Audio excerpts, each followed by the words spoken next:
Hold on. I'm waiting. Uncle Bernie! People, we got Uncle Bernie in my life. Uncle Bernie, how you doing? I am good, Cardi. I want you to take a look at my nails. How they looking? They're looking very quarantined. I could tell you've been on quarantine for a while now, your nails, but you know what? It's okay, Uncle Bernie. Okay. So Bernie, I don't know. You know what I'm saying? I don't know if anybody told you, but the last time I got on live, I had a fit because I was so hurt and upset that you dropped out of the race. And I was upset because, I be looking on Twitter and I be looking on my Instagram, and I know that there's so much people, like the youth, support you so much. I know they support you so much. So, when I see that you dropped out of the race and everything, I kind of know why, because it's so expensive. It's very expensive to run a campaign, and when things are not going, the way that you want it to go, it's just like, hey, let me just drop it right now before we spend money on other things. And I was really upset because I keep telling the youth, and I keep telling my people and my supporters, like, it's like, you guys really have to go and vote. And now we are now we're stuck between 45. We don't want to name them over here. You know what I'm saying? We ain't going to name them over here. So now we have 45 and Joe Biden. And me, since I've been so on you and so focused on you, I haven't really done my research well on Joe Biden. I kind of do, but not as much. And I'm just gonna go with Joe Biden because I cannot see the next step of America being ran by number 45. Like, I think, and I don't know, you tell me, I think we are going to enter like a recession. I really think that, you know what I'm saying? So many people are unemployed right now, and I feel like those people that are unemployed, not everybody's gonna get their job back when America opens back up. First of all, Bernie, let me tell you, when do you think America is going to open back up? When do you think that that's going to happen? Because there has been talks about America opening back up, number 45, and some governors, they keep going back and forth. But the thing is that people are still dying and catching coronavirus. And as much as I want to go outside, because I want to be outside for the summertime, I want to be outside, you know what I'm saying? But I just don't feel like it's safe to go outside. So when do you think? Do you got some friends in there that kind of know a little shine? Do you want to share to the world? Nobody knows exactly, and will probably be at different times in different places in the country, and it will not be all at once. Nobody is going to turn on a switch in America. Right. One of the things that we're looking at, Cardi, is kind of testing, which will enable people to know, first of all, whether they have the virus or not. And if they have the virus, clearly they should not be going out and spreading the virus. Second of all, if they have antibodies, which will make them immune, perhaps, to somebody else giving them the virus. So we got a lot of work to do on that. Yeah. You said a moment ago, what has to be said over and over again, a lot of people are hurting tonight. A lot of people have lost their jobs. They're worried about how they're going to get food for their family, how they're going to pay their rent, pay their mortgages. And in Congress, some of us are trying to deal with those issues as well. Yeah, and like the jumps of deaths is crazy right now. Like right now, America really have the most deaths on coronavirus patients, victims. Like, I think it's now 25,000 and more than that, 30,000 now. Huh? Yeah, we surpassed Italy. Yeah. Which is so crazy to me. And what I'm seeing, ways that they are preventing, I don't think that this will happen in America, because America, I love my privacy, but in Wuhan, ways that they are preventing people from spreading the virus is like they're controlling where are people going. Like, every single time that people get out of their apartments, they have to, like, I don't know, do a certain type of scanning. Every time they pay for something, they do a certain type of scanning. So when somebody goes to the hospital with the coronavirus, they could detect where you got the virus, and they could advise you that you've been around a person that has the coronavirus. And that's what they're doing in Wuhan, to prevent the virus. But I don't think that as much as I would like the coronavirus to stop spreading, it's just, I don't know, that's just too much information on the people. And Well, the balance here, and it's a tough one. yeah, We have to stop the spread of the disease. yes, And, you know, if somebody is in a room with a whole lot of other people, a whole lot of people can get sick, and some of them can die, and that we have to stop. On the other hand, you have a legitimate concern. We don't want to be having all kinds of information and, you know, on everybody in America. That's a violation of civil liberties. So how you get that balance is what we're kind of working on. But the main thing right now is to stop the spread of the disease. The other thing is to make sure that if somebody is in the hospital, they get the care that they need, that the doctors and the nurses have the protective equipment that they need.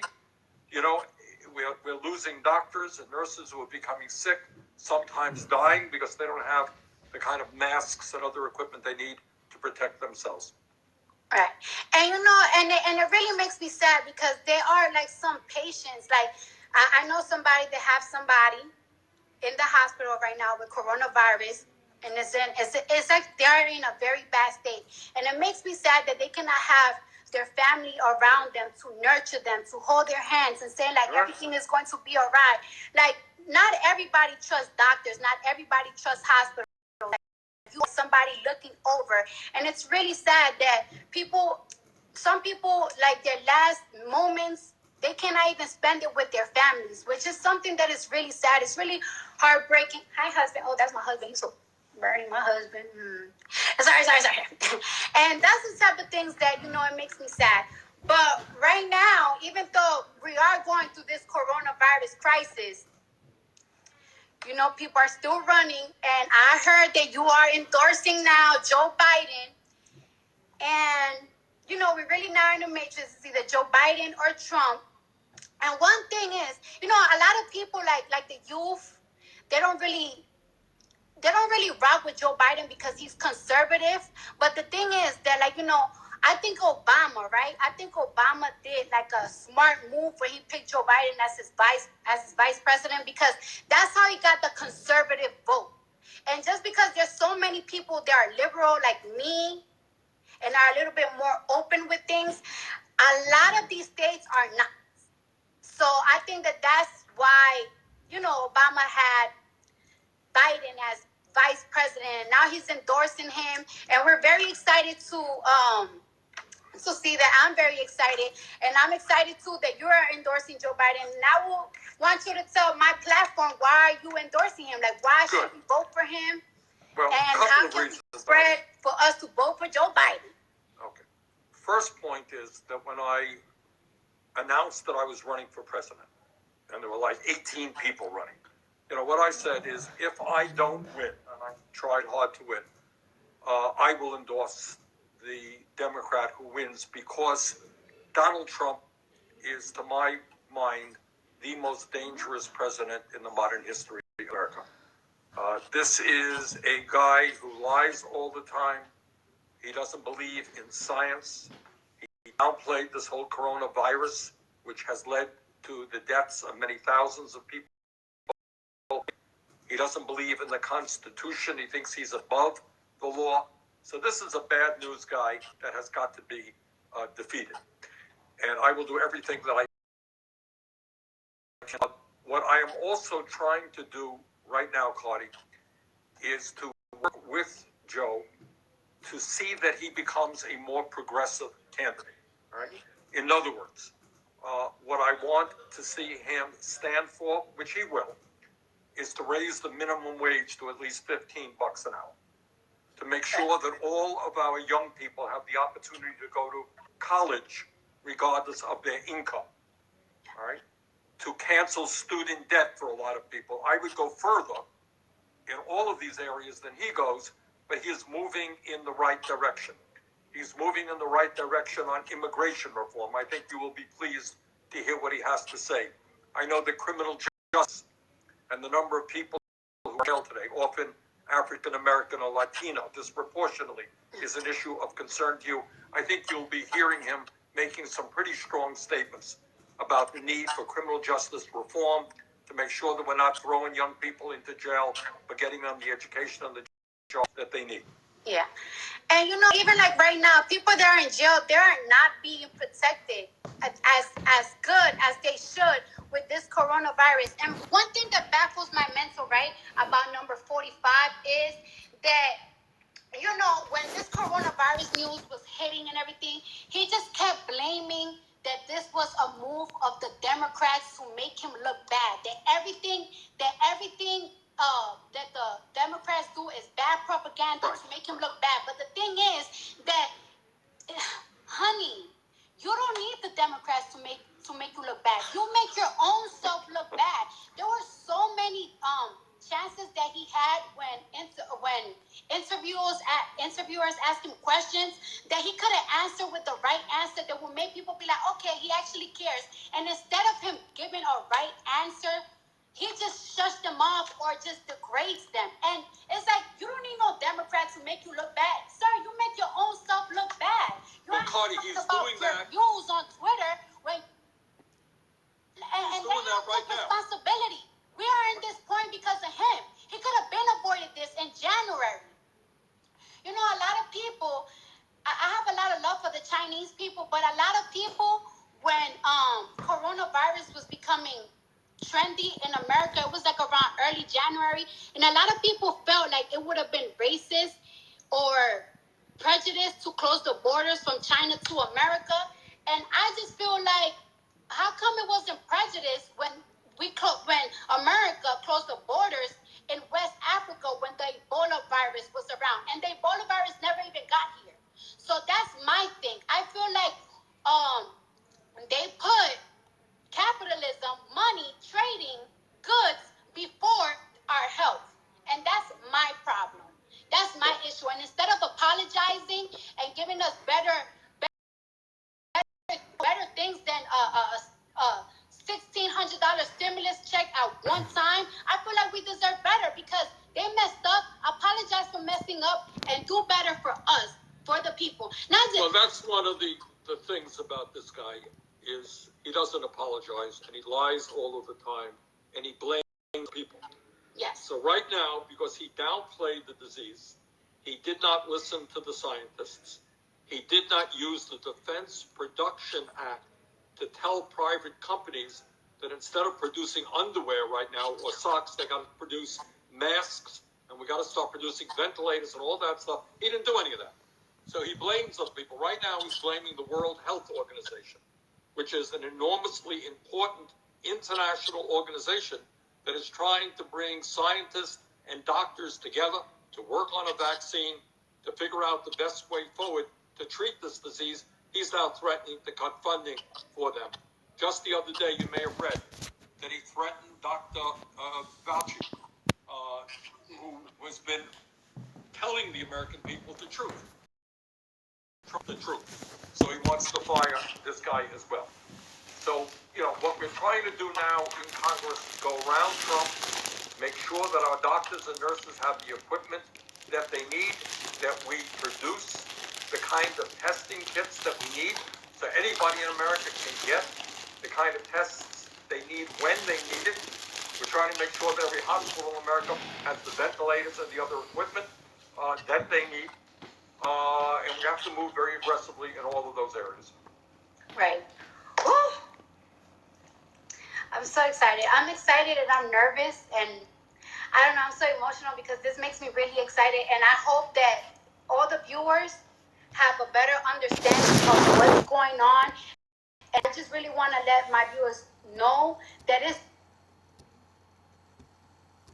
and want to keep getting lied to because we are in for a ride. After everything goes back to normal again, I want to let people know that things are not going to be back normal again. Like, this has impacted the economy and the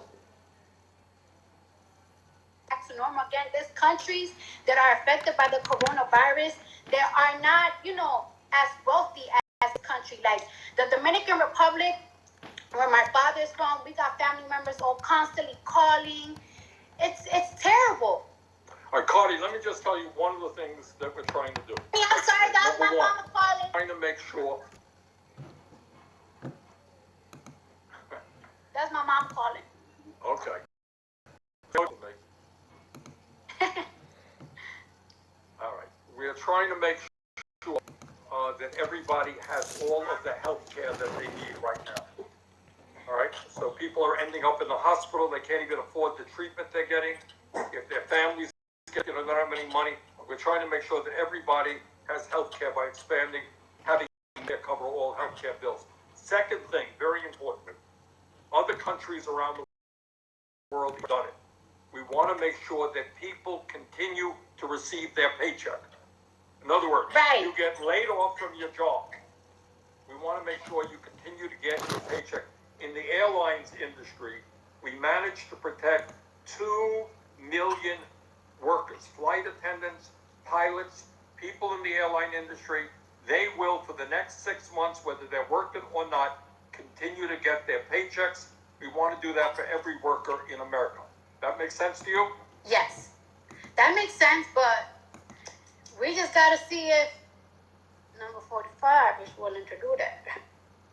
Well, we're going to make him an offer he can't refuse. We're going to put a lot of pressure, and I hope your viewers work with me and others in Congress in demanding that Congress stand up for workers, because a lot of people are hurting today. They're worried about getting evicted from their apartments. They're worried about not having enough food. They're worried about going bankrupt because they can't pay their debts. And Congress has got to be bold and stand up for those workers. Right. Well, we're going to stand up for those workers, and you're going to always have my support. And, well, you heard it from man's mouth, Joe Biden for 2020. Okay. All right. Thank you, Cardi. You keep up the great work. Thank Talk you. to you soon. Thank you. Okay. Bye-bye. Bye-bye. Well, guys, you heard it from the source's mouth. You see what's going on out here. Better make the right choice. A little sour. It's a little sour. Take this off. I want to recover for Uncle Bernie. How baby girl used to say it, Uncle Bernie? Heard it from the source's mouth. And now because it makes me sad, like, I know a lot of people, I know a lot of people, they really can't relate, but I literally know somebody that has a family member in the hospital, and all right, so like I was saying, right, I know somebody that has a family member at the hospital, and it's just like, you know, like, can you imagine being in the hospital, about to get on a ventilator, and you're scared? Like, you're scared because a lot of people don't really trust the hospitals like that. Like, you're always so paranoid, and it's like, in the hospitals, like, yeah, they're giving you medicine, but imagine taking so much medications. It gets you kind of dizzy. It makes you kind of like me. When I take like 6 Excedrins, and yes, because I be having really bad migraines, like, I just feel a little dizzy. I feel my body getting weak. So what do? I drink a smoothie so I could get boosted up. How are you sick in a bed? And your family, they cannot even bring you no green juices. You know, they just boost you up, elderberries, black seed oil, to just reboost your immune. Like, you cannot even have a soup. You know, like your mom always like nurturing you when you're sick. You're not gonna have a family member to be able to nurture you. Like, a lot of people, they're dying for the coronavirus.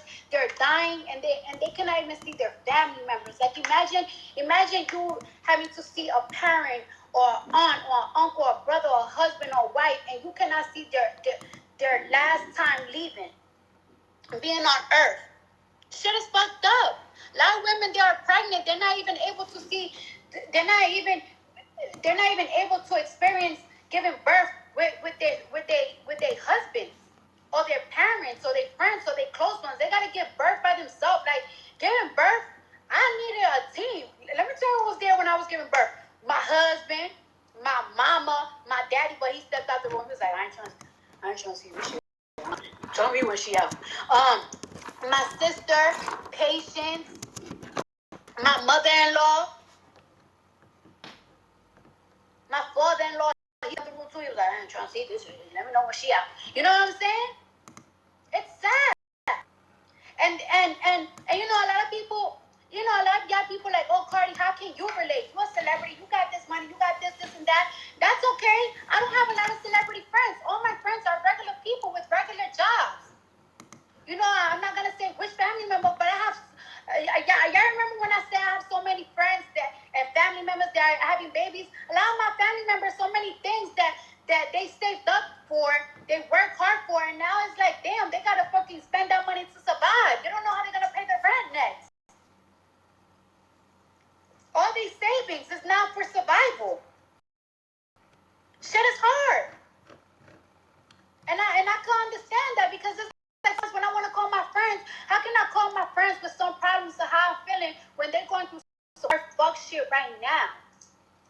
And you know me, so I always put myself on party of what type of shit I would be going through. Like right now, a lot of people are criticizing women for showing their coochies and their titties on live, but a lot of these strippers, they were independent workers. They're not gonna be able to get to be in a line for unemployment. So they're fucked. They got kids too. And you know what? I'm always thinking about the females, but I saw DJ Envy, right? He's giving a giveaway to DJs because DJs are also independent workers and they got kids, and it's like how they gonna be able survive, and promoters. Shit getting real. So I'm gonna see if Brooklyn Johnny. So the other day I live, but I was just so down on Easter that I just didn't really want to get on live. So I did